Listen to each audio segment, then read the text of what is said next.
Episode 4 of the Racer X preview for Monster Energy AMA Supercross and FIM World Championship. Changes are coming, not just to our show, although we did add sponsors this year. We'll mention LS2 helmets, Pro Taper handlebars, and also New Ray toys. And another change, we have taken Steve Matthes out.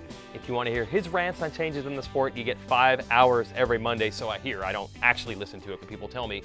So we have Davey Coombs now in here, along with Jason Thomas. Here are the changes coming to Supercross for the first time practically ever. Big announcements that they've changed the format. The main things, we have a second East-West showdown this year. There'll be one in Vegas, the Dave Coombs Senior Showdown, and also one in Indianapolis, I believe. So 250s will meet twice a year from East-West.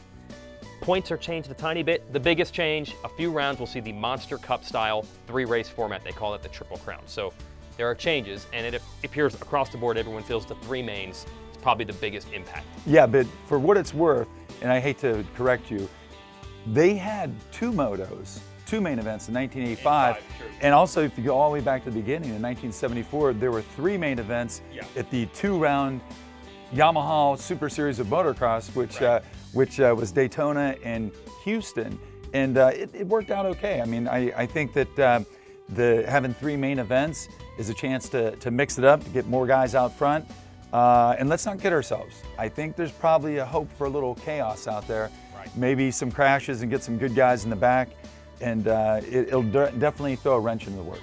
Yeah, the weird thing, and I think people might have missed this part, yes, at Monster Cup they do 3 10-minute races, they're sprint races, but these races get longer throughout the night. The final of the 3 is basically going to be about the normal old 20-lap main event length, so they're not all sprint races, but JT, you've got to figure the doors open, and they got like an 8-minute one that counts. Somebody that's never won a main event before is probably going to at least get one of these. Well, yeah, it's basically going to be similar to a heat race that we see now, which the variance goes way up when you're talking about the results column of that. A guy like Vince Friese or the guys that you're not used to seeing it on the podium, they have a shot now. So what I look for is the level of aggression going to skyrocket in those races. Because many times now in a main event, if a guy is not used to running at the front, he gets a great start, he's not going to fight for that position because he has 20 minutes to basically hold off that guy. He can't do it, right? Now, 6 or 8 minutes, maybe I can do it. I think the aggression goes way up. A guy like Barsha that we know to be uber aggressive anyway, great starter on top of that. Man, it's gonna be rough and tumble in that short main event anyway. Yeah, Mike Alessi picked a hell of a time to quit racing Supercross. This was made for you, Mike. Yeah, just come back to do one per night. But just as big as these changes to me, the individual changes themselves, is the fact that they're making changes. You're right, so you can go to 1985, basically since the last time this happened. I spoke to the people at Feld after they announced at the press conference. They want to do more. We all know the teams, as you know, have a lot of control in this sport, and they're not really pumped on any kind of change. So to me, this is the fork in the road. If this looks fairly successful, I think you're going to see more. Right, they'll have carte blanche to make more changes, although I don't think we'll ever get to that point where a race in February or March does not count as much as a race in April and early May when Supercross ends. I think that's the thing that everyone's afraid of, that there will come to a playoff type format or a chase type format, but you know, it's not car racing.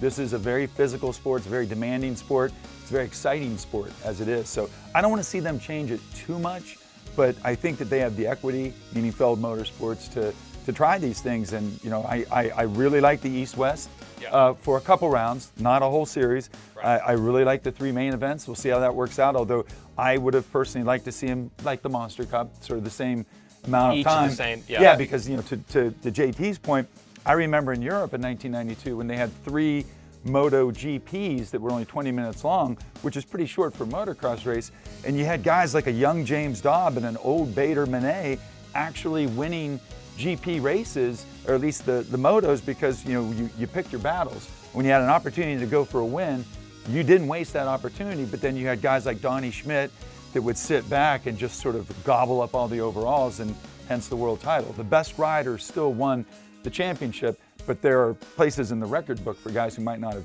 been there that year. Yeah, and honestly though, if you're Supercross promoters, if you're the teams, you'll take it. If a guy like Blake Baggett gets a couple of these, maybe he doesn't win the overall, but he gets to stand in the center of the podium early in the night, I don't think there's a problem with that. This switch to the 3 main format, I feel is going to be a pretty popular one. And I think for the fans, especially as you're alluding to, if you really look at it, so right now you're splitting the talent group in the heat races, right? So you're getting a diluted race, 2 times 6 minutes, basically for the heat races. Then you have your 1 20-minute main event where everybody's piled in together. Now you're going to go 8, 12, 15, everybody together. So you're getting 35 minutes of Supercross racing, everybody piled in. So I think having the stars of the sport race together that many times and for that long in one night, I think that's a win for everybody sitting at home and attending at the races. Yeah, and don't forget one more thing. Speaking of the starts, and we're going to see more starts, we're also going to see those metal starting grids. Yep. And I know that everyone's getting plenty of time to practice on them at all the local track or the practice tracks and everything like that. I don't think that's going to make that big of a difference. But as a fan, the one thing that I hope we'll see, I really hope they start the night with the LCQs. Instead of putting the LCQs in the afternoon, give those guys, those privateers and guys who are on the cusp of making it, put them out there first, because then the fans will have something to see just how good the first main event is, because they will have seen guys out there that aren't the fastest riders in Supercross. And then all of a sudden you hit them with that 1, 2, 3 punch. I think that would be really exciting. I think it also presents an opportunity for that next tier of LCQ riders to get their sponsors television coverage. That's a huge deal for them because they're always struggling to get that TV time because, everyone wants to see the leaders and the elite of the sport. That's a perfect platform for those guys. Yeah, just throw them to the lions after the Voice of God and the fireworks and the videos. Have a 4-lap LCQ to get those final spots. That'd be great. A great show. We'll show you the graphic here. This is the changes to the points. It's really only a variance of 1 or 2 in any direction from a previous year, so we're not really sure what an impact that'll make. I guess we won't know for certain until the year is over. And we mentioned that the East-West is going to have multiple rounds for the first time in quite some time. Although, as you said, we've seen multiple East-West rounds. We've seen 3 and 2 main formats before. There's nothing new under the sun, they say, right? Don't freak out, people. Yeah. Things have happened before. We'll be fine. And Feld Motorsports also knows that last year's championship ended amazing last lap battles, for Zach Osborne's title, last lap battle between Dungey and Eli. They're not going to break what doesn't need fixed. Yep, absolutely. Okay, so let's talk about this 3 main format a little more closely. We're going to send it to David Pingree out there. I'm wondering, Ping, you used to be a team manager, you used to race at this level.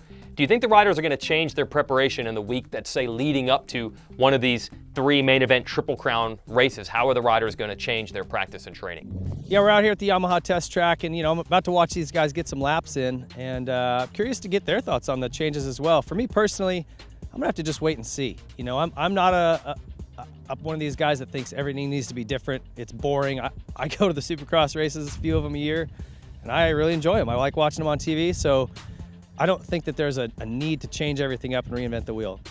But I think it's cool to make some little changes and see how they work. They've tried these things, some of these at the Monster Energy Cup. Sometimes they're good, sometimes they're not. So for me, I'm just gonna reserve judgment until after we get a season under our belt and we've tried the changes out. As far as the 3-man events go, it's definitely going to change some tactics and strategies. When guys come out and do 20 laps, aside from maybe the very top few guys, if you're doing 20 laps, you're kind of getting yourself into a pace. It's got to be something that you're not going to absolutely blow yourself up in the first 3 laps and then drop anchor. So at 10 laps, though, you can pretty much do a sprint speed. And so I think guys are going to have to work on that. And they do sprints now, but it's usually like for a heat race length. So it's going to definitely change it. You're doing actually more laps than a 20-lap main event. You're doing 30 total laps, but they're at sprint speed. So it's going to be different, and you're just going to see guys changing up the way they prepare, doing 10-lap sprints, basically. And if they're smart, they'd be racing against each other to really push. But it's going to change the way they prepare, and it'll be interesting to see how that plays out in an actual race scenario when you got points on the line. How big of a risk are they willing to take? Getting a 3rd or a 4th is better than crashing out and getting a 10th. So it's going to change strategies. That's all I can say. Will it be for better or worse as far as the show goes? In theory, it sounds great. So let's give it a season. Everybody that's real angry about the changes and throwing their arms up, let's give it a chance. Let's see what it's all about. Let's see how it plays out in a real race scenario. So I'm open-minded to it. Again, I don't think it's something that we had to change. The sport was in a terrible spot, but if you don't try something, you never know. All right, back to you guys. Okay, good stuff from Ping out there. The amount of races are going to add up, and it's a lot of time on the track. Well, we have perhaps the all-time king of guy racing a lot of laps, meaning having to go through a heat and a semi and an LCQ to make the main, JT. And unofficially, you might be the record holder of most LCQ wins, something like that. When you had a night where you had to go all the way to the LCQ, by the time you're on the gate in the main, did all that energy that you spent, did you feel that when you're on the gate for the main event? Yeah, absolutely, because it's not only just the energy you spend on the track, you have all of that adrenaline buildup sitting on the line, and you have to go through these cycles, almost like a heat cycle for your body over and over and over. So by the time you go to the main event, I was still sweating from the LCQ sitting on the line for the main event. So you never even had that cool down time to really recover. So I think it will change, just like Ping said, as far as how they prepare. You're gonna have to program your body to be able to, go really high heart rate, come back down, recover, and be ready to go again. Where most of these guys are used to, they do their heat race, then they have an hour, hour and a half, and then they go again. I think it's gonna change that dynamic some. Well, you hit the whole reason why they were able to make that change. They studied the TV ratings. That hour where the Ryan Dunges of the world were not participating in the event. Wins the heat, done, you won't see them till 10 p.m. The ratings went like that. So the fans can complain all they want. The numbers show that when it was a semi and the stars weren't racing, people didn't watch. So now we've got the stars all night long in these races and maybe more in the future. And in addition, the teams, folks at Feld told me, are a little more open to change because let's be honest, the industry is not hitting on all cylinders like the manufacturers would want. We're not selling bikes like we were 15 years ago in the heyday. Now I know instantly people are going to talk four-strokes, instantly people are going to talk about the economy, but there are probably a million other factors beyond that. We're in a weird place.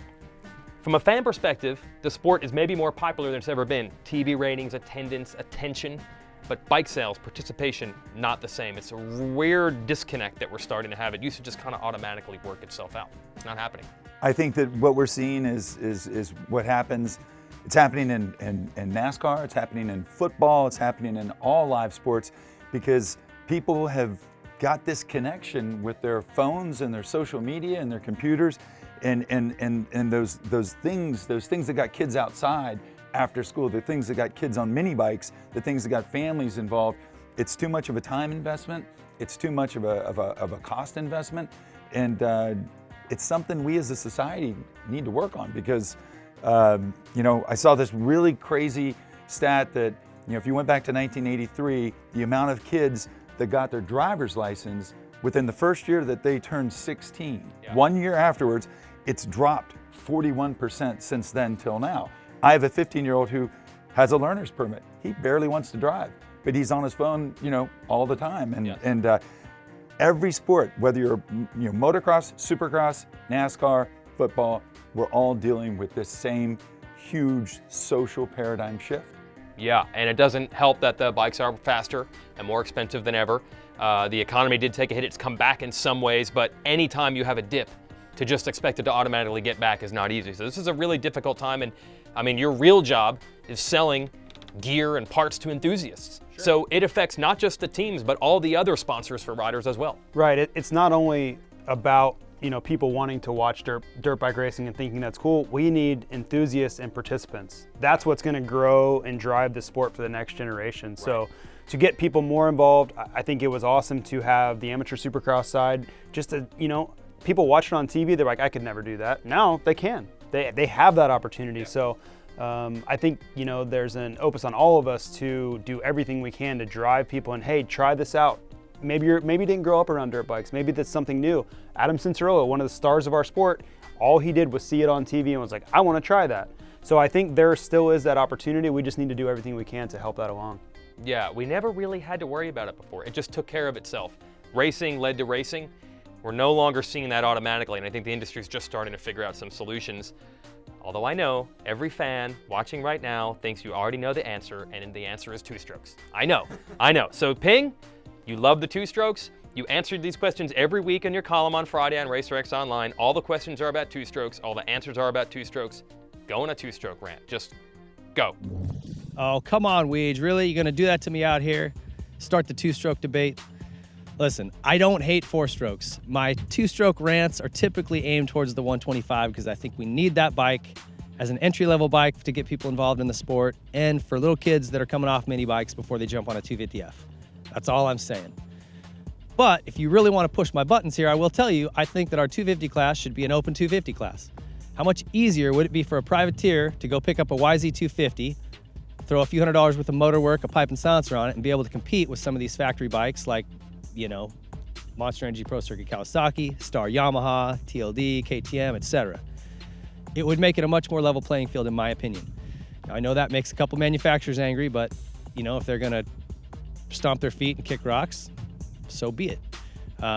But that said, I don't hate 4-strokes. They actually make it a lot easier to ride, but I think that's led to more boring racing because guys are making less mistakes. They're able to just lug these things around. But that's a whole nother rant. See, you're trying to get me monologuing here and going off. I'm not going to do it. 4-strokes are good, but so are 2-strokes, and that's all I'm going to say. I love them both. Back to you in the studio. All right, Ping, that's the first time he's been diplomatic on any topic in probably 3 or 4 years. I'm impressed. He actually held back. This is Steve Matthes now joining us on the show. We heard what Davey has to say. I think there's some exciting 2-stroke stuff brewing, and from his side, you'll hear about in a few months. JT's out of here because he doesn't want to hear the rant that is coming from your end. Not 2-strokes. No. Something else. One other minor, not really mentioned in the background change for Supercross. We saw it at the Monster Cup. It debuted. Nets are coming to Supercross. And I couldn't be any happier. Listen. Explain what this even means. Years ago, Matt Gerke, and only Matt, this would only happen to Matt Gerke, One guy, by the way, yes. launched his bike into the stands in practice. And ever since then, Feld, and completely understandable liability solutions, have knocked down the berms on the outer edges of the stadium floor. So the big bowl turns that you see the guys rail, they're never on the edge of the stadium floors now. And it's been that way for 5 years? 6 years? 5. A while. I think 10, bro. Really? Yeah, okay, long time. a long time. My point is, so now what you'll see is a bunch of riders with no berm to ride around, and the outside of the turn being way, way slower. Everyone just grabs their brakes, single file, and they putt around the inside of a turn. And I, a champion, a visionary, have been saying, let's put a net up like what you see at hockey games or baseball games, so that if anybody wants to pull a Matt Gerke, they'll be caught by a net and no fans will be hurt. And I honestly thought it was such a crackball idea. So did I. So did everyone. Yes, that's what your ideas are. Right, yes. But folks, someone was listening. Someone worked it out. God help us. We saw it at the Monster Cup. So this year in Supercross, I don't know if it's every round. I don't know exactly what's going on. Slow rollout. It's a slow rollout. Okay, we're gonna see super berms, bowl berms on the outside edges of the track, which will help racing. It'll help increase speed of the bikes. It'll help increase obstacles coming on the turns. Guys will be able to go in on block pass now. Not everybody will be grabbing their brakes and single filing on the inside of a turn. And there'll be a beautiful net there to catch them if anything happens. I can't believe it. We did it, folks. We did it. Someone actually listened to me. I never thought that stopping a hockey puck or a foul ball in baseball was the equivalent of stopping a 240-pound motorcycle. But for you, the net was just, nets are nets. They can do the job. It'll work. I've worked it out roughly in my mind. Okay. But honestly, for reals though, I'm happy to see this come. Yeah. I wish they would name them after me. That won't happen. Steve Matthes Memorial Nets. Memorial Nets. Yes. But I do think it'll improve racing. Yes. JT agrees with that. You agree with that. Absolutely. Racers I've talked to agree with that. Will improve the racing. And folks, that's the bottom line, is we're going to have better racing out there because of nets that I championed for years. And I can't believe it's actually happening. Okay, we will put nets over your tombstone. Please. Over your tombstone. You'll be buried, being remembered. For what you've done. Guaranteed, if anybody does go off the track and get caught in the net, it'll be Phil Nicoletti. I was going to say, he has your number. I mean, he knows who to file the paper. He can thank me. Okay. But I'm happy. Thank you, Feld. Thank you, Net Nation. Thank you, Pulp Nation. You only cared about one thing in the show is nets. LS2 helmets, Pro Taper handlebars, New Ray Toys helping us out with our shows this year. So thanks to them. Thanks to Davey Coombs and Jason Thomas for jumping in the set earlier. Another change I want to mention, another slow rollout, Lit Pro, which is the data device that mounts on top of the rider's helmets. It allows knowledge about G-force, speed, acceleration, angle, and heart rates. After the nets, it's a super cool idea. Yeah, I know. What's number one on your mind? So they're going to integrate some of that data. You're going to see it in the stadiums. They tried that at Monster Cup. I believe you'll start seeing some data on TV shows live at some point this season or maybe next. We'll start seeing live heart rate data from the riders. I'm shocked they're giving this information up, but that's the point of this entire episode. Changes are coming. riders, teams, a little more flexible than they used to be, and it's opening the door for a lot of innovative new things. So watch for the Lit Pro information in stadium and possibly on TV this year. Go to supercrosslive.com to get all your tickets for Monster Energy AMA Supercross and FIM World Championship. We have one show to go after this, so keep watching.